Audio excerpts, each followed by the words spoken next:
নমস্কার, টার্গেট বাংলা নিউজের পর্দায় আপনাদের সঙ্গে আমি মৌমিতা।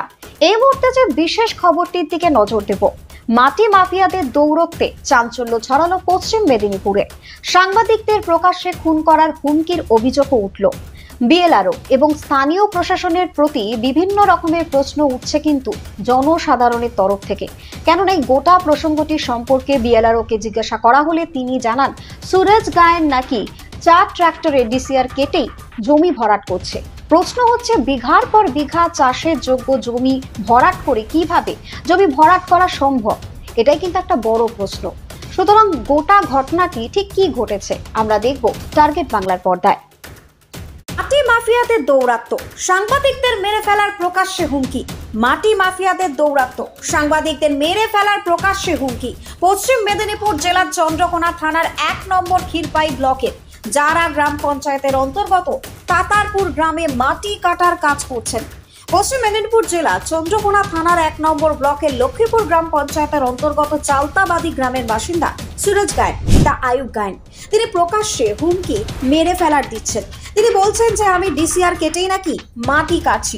সেখানে দেখা যাচ্ছে তিনি 4টি ট্রাক্টরের ডিসিআর কেটে 6টা থেকে 8টা ট্রাক্টর দিয়ে কাজ করছেন। সব ঠিক, কিন্তু বিঘার পর বিঘা চাষযোগ্য জমি বুঝিয়ে কি করে জমি ভরাট হয়?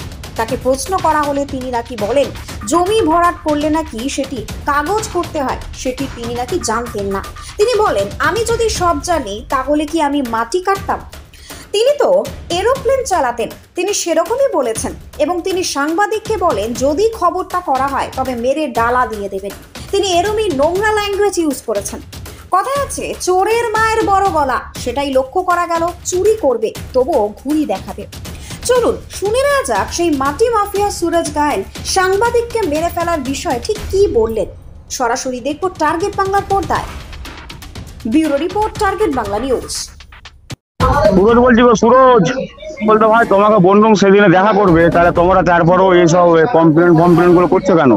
তো ধরো আমরা কি কোনো জিনিসে পেছিয়ে যাবো বলছো, কোন জিনিসে পেছাবো নি ভাই? কি বলছো বুঝতে পারছো? ব্যাপার নাই, তাহলে তোমার কমপ্লেন গুলো তাহলে তোমার কমপ্লেন গুলো করতে হবে না আমাদের নামে। আমি তোমাকে বলছি, তুমি ছাড়া আবার কেউ করার মতন কেউ নাই না। এতদিন কেউ কমপ্লেন করেনি, তুমি যাওয়ার পরেই তো কমপ্লেনটা হয়েছে। আজকে কমপ্লেন তুমি করেছো, সে খবরটা আমার কাছে আছে ভাই। না খবর তাহলে তোমাকে আমি বলতে পারি?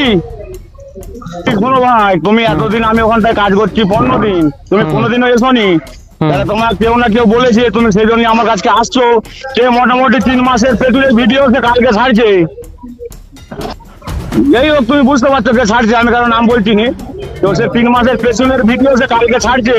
তাহলে আমি বলছি ভাই, এদের মধ্যে জিনিসগুলো খারাপ করতে যেও নি। কিন্তু তুমি যে খবরটা করবে, আমার ডিসিআর আছে, আমার সব আছে, তারপরে তুমি খবরটা করবে কিভাবে? তুমি জানবো কি করে? আমার অত আইন সম্বন্ধে জ্ঞান থাকলে তাহলে আমি ভাই এরোপ্লেন চালাতাম, তাহলে মাটি কাটতুম কেন?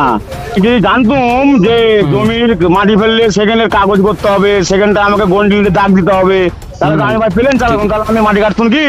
আমি বলছি তোমার খবর করার আগে তুমি করো, কিন্তু কমপ্লেন করোনি ভাই। তোমার নামে কমপ্লেনটা পেয়েছি বলে তোমাকে ফোন করেছি। যেমন দ্বিতীয়বার আমাকে তোমাকে ফোন করতে হয়, তুমি কমপ্লেনটা কেন করছো? তুমি বিআর সাহেবকে ফোন করে কুটুম্বিতে করো, যাতে আমরা দেখতে যাবো না। কিন্তু কারো নামে কমপ্লেন করলে সেটা কিন্তু আমরা দেখবো, যে আমার নামে হোক, যার নামে হোক।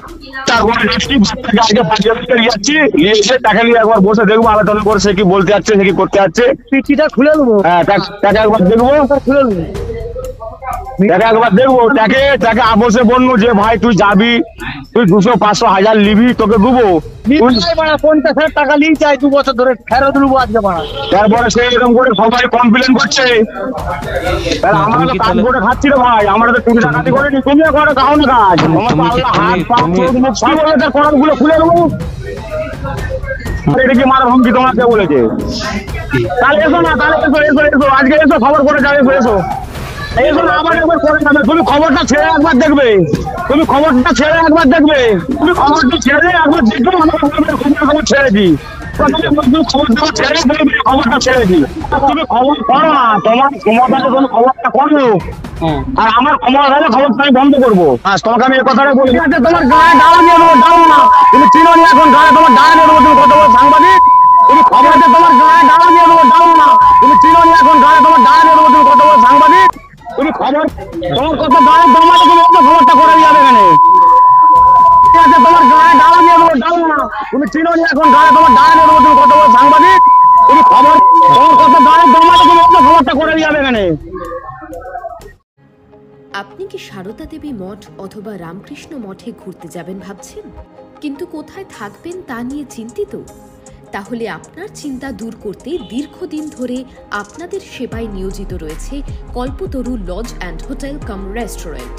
এখানে পাবেন আপনার সাধ্যের মধ্যে সুন্দর ও মনোরম পরিবেশে এসি ও নন এসি রুমে থাকা এবং অভিজ্ঞ রাঁধুনিদের তৈরি সুস্বাদু খাবার পাওয়ার সুবিধে। এছাড়াও রয়েছে স্বল্প খরচের মাধ্যমে গাড়ি ভাড়া সহ যে কোনো অনুষ্ঠানে হল ভাড়া পাওয়ার সুব্যবস্থা।